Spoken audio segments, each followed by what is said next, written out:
This week on Environment, the pollution we don't see. High street fashion labels are pressured into ditching toxic chemicals in production. These chemicals have a range of toxic properties, most noticeably affecting hormone systems.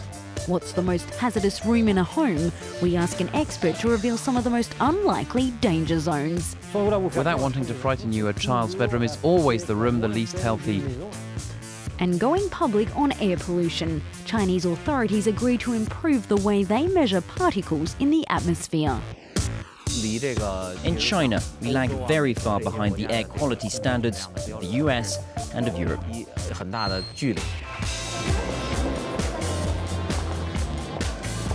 Fashion is no stranger to accusations of ethical and environmental malpractice. The use of fur and leather has long attracted criticism from around the world, but today a damage far less visible is making headlines after environmental group Greenpeace shamed leading brands for using toxic chemicals in production. Now one of the world's largest retailers, Zara, has announced it will change the way it produces its clothes. The term fashion victim has never been so apt. Concerned about the release of toxic chemicals, Greenpeace analyzed 141 articles of clothing bought at 20 stores around the world. Their finding, 63% contained chemicals dangerous not just for the environment, but for human health. We found some chemicals to be very widespread in these items in about 2/3 of the products we tested. For some other chemicals, we found very high levels in about 4 items. Of toxic chemicals that can affect reproduction, and also residues of these chemicals in many other items as well. And in 2 products we even found traces of carcinogenic chemicals that could be released. To push for change, Greenpeace targeted Zara, the world's largest clothing retailer, which sells more than 850 million items a year. Bowing to public pressure, parent company Inditex agreed to go toxin-free. Inditex is committed to zero discharges of all hazardous chemicals from the whole life cycle and all production procedures by the 1st of January 2020. The group also agreed to eliminate the most dangerous substances even sooner and force 100 of its suppliers to publish data about the release of hazardous chemicals. But Zara is not the only one making an effort, and some designers go even further. This company, founded in 2013, is committed to producing organic clothing, from A to Z. Starting with the cotton seeds that are planted in India, we've thought about the whole chain of production from beginning to end. These garments aren't going to put you or the environment in danger because when you wash them, they don't release any toxic chemicals. Brands like Adidas, H&M, and more recently Levi's have already taken measures to protect the environment and their customers. Greenpeace has now set its sights on other fashion giants, including Armani, Gap, and Victoria's Secret. We've come to a home renovator's paradise, a store which sells flooring, insulation, paint and varnishes. Many of the products here are made using volatile organic compounds, chemicals which bring an invisible pollution into the home. A new regulation in France now demands manufacturers to acknowledge their presence. This ticket shows the level of emissions given off by the product. A+ means the product is only slightly polluting, while C is very polluting. We spend 20 to 22 hours each day in enclosed spaces, and according to the World Health Organization, 2 million people die each year due to the poor quality of indoor air. And whether it's the home, office or transport, the most dangerous places are not always where we might expect. This afternoon, Frederick considers himself a predator. His prey can be found inside the Rousset household, home to a family of 5. Hello, I've come to inspect your house. Specifically, he's here to inspect the quality of air inside this recently renovated apartment.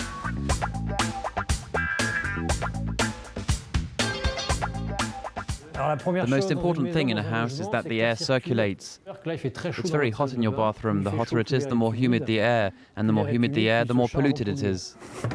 Next stop is downstairs in the children's bedroom, a room where a high quality of air is particularly important, and yet rarely the case. Without wanting to frighten you, a child's bedroom is always the room the least healthy. It's not the bathroom, it's not the kitchen, even if there is a lot of smoke. In a child's bedroom we make an effort, so we paint it nicely, often with many strange chemicals. And there are lots of blankets, lots of cushions. These types of pollution are studied here, at a replica house outside of Paris equipped with multiple sensors both outdoors and inside. Here we're in an experimental home. There's no one living here, but we simulate occupants. Importantly, we're able to modify the house. The source of pollution varies. While it may come from outside, it can equally be caused by the daily activities of occupants in a home. Formaldehyde, phthalate, carbon monoxide, particulate matter. The list of potential enemies is endless. We've studied the effects of particle emissions.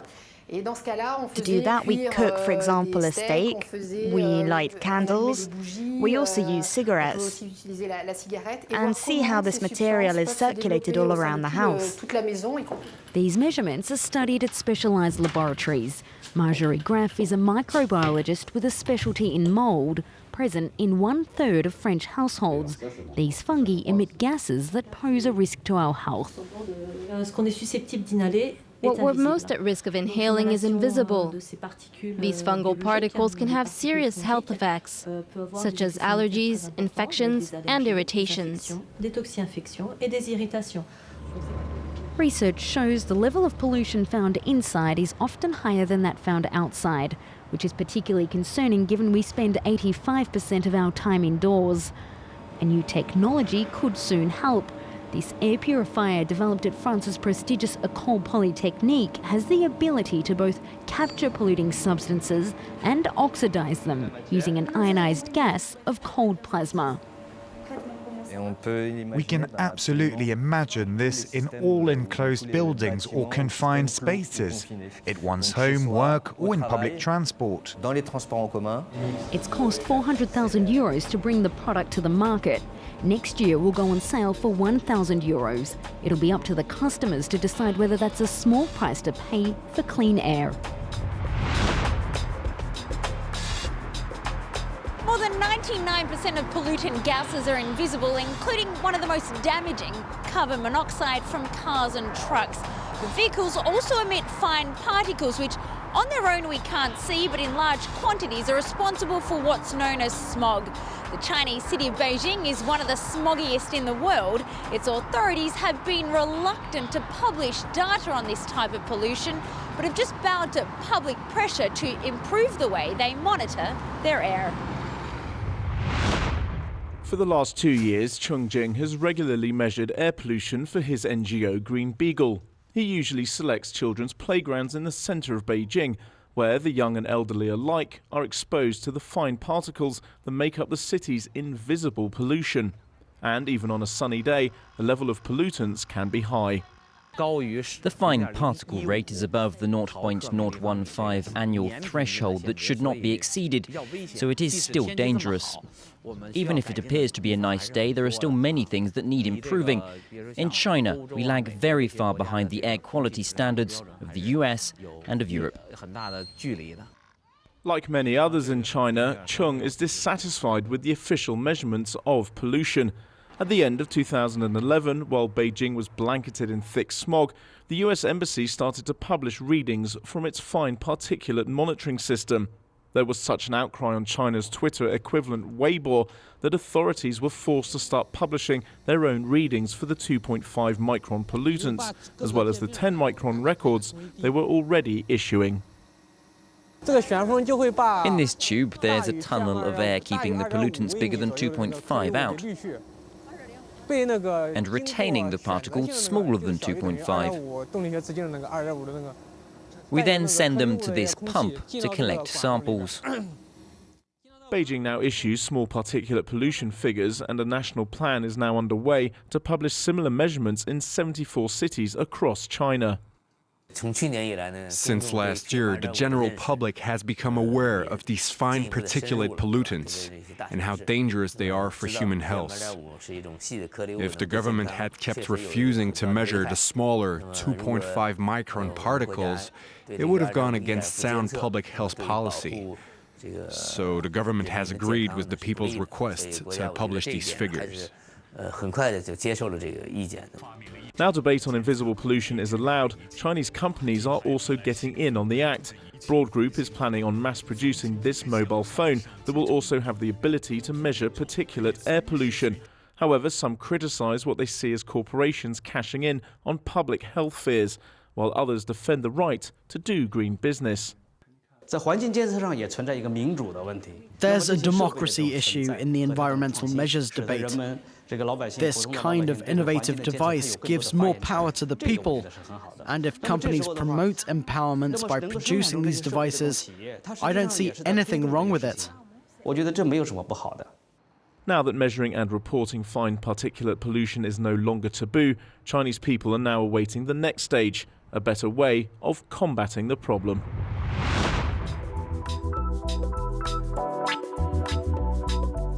We leave you this week from one of the most recognisable attractions in Paris, the Basilica of Sacré-Cœur. But while a church might be good for the soul, it's not necessarily good for the lungs. The candles and incense burned inside during religious services emit high levels of particulate matter. Studies have shown that this matter can be 10 to 20 times higher inside churches than what's considered safe to breathe under European air pollution standards. Ways to avoid the health risks include not spending too much time in a church or making sure it is properly ventilated. That brings us to the end of Environment this week. Thanks for joining us. We'll see you next time.